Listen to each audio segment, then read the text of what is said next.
Simaklah berikut ini. Negara kita ini ya terancam untuk menjadi negara gagal, bahkan mungkin mudah-mudahan itu tidak terjadi. Mungkin ya hancur gitu, berantakan lah sebagai sebuah negara yang berdaulat dan mempunyai hukum yang efektif.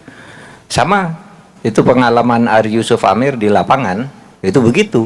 Pengadilannya seperti sandiwara, seperti sudah di setel semuanya gitu, sehingga kita lalu sebenarnya sudah mulai masuk ke arah disobedience sekarang, bukan hanya distrust. Kalau distrust saya kira sudah cukup meluas ya, tetapi disobedience sudah mulai muncul di mana-mana dalam bentuk perlawanan terbuka terhadap proses-proses peradilan.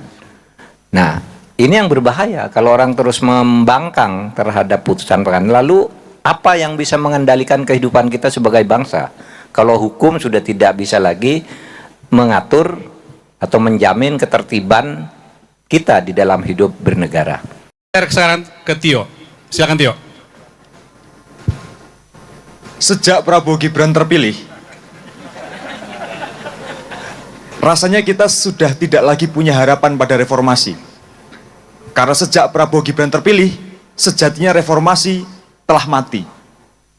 Dan jangan pernah kita mungkin berharap, mana mungkin kita berharap akan ada penegakan hukum atas pelanggar HAM ketika yang pertama akan dipanggil oleh penegak HAM adalah presiden kita hari ini.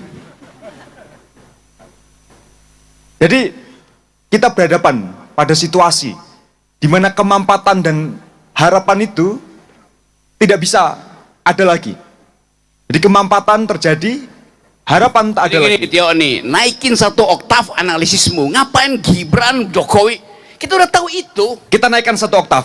Ya. Oke. Mari kita pandang ke depan. Apa yang mungkin akan terjadi dalam beberapa bulan ke depan. Situasi hari ini, tadi sudah disebutkan, ada pertemuan antara krisis politik dengan krisis ekonomi. Krisis politik itu ditandai dengan pemilu tidak demokratis, lembaga negara yang tidak berfungsi sebagaimana mestinya, sekaligus ketidakpercayaan publik pada pengelola negara. Dan itu semua sudah terjadi. Kita menunggu satu hal untuk sampai pada puncaknya, yaitu krisis ekonomi.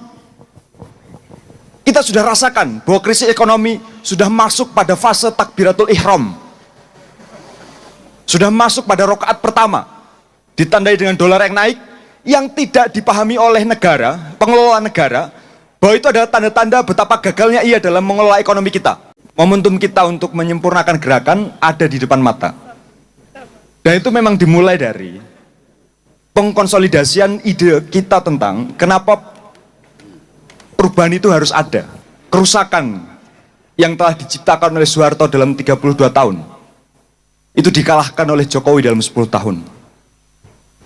Kerusakan yang diciptakan oleh Jokowi dalam 10 tahun, itu dikalahkan oleh Prabowo dalam 1 tahun. Kita semua pernah lakukan kesalahan. Memilih pemimpin bodoh adalah kesalahan, tapi membiarkannya terus berkuasa adalah kebodohan. Jadi kapan kita hentikan Prabowo Gibran? Terima kasih. Tepuk tangan Tio Ardianto. Yang penting teriaknya gimana sayang.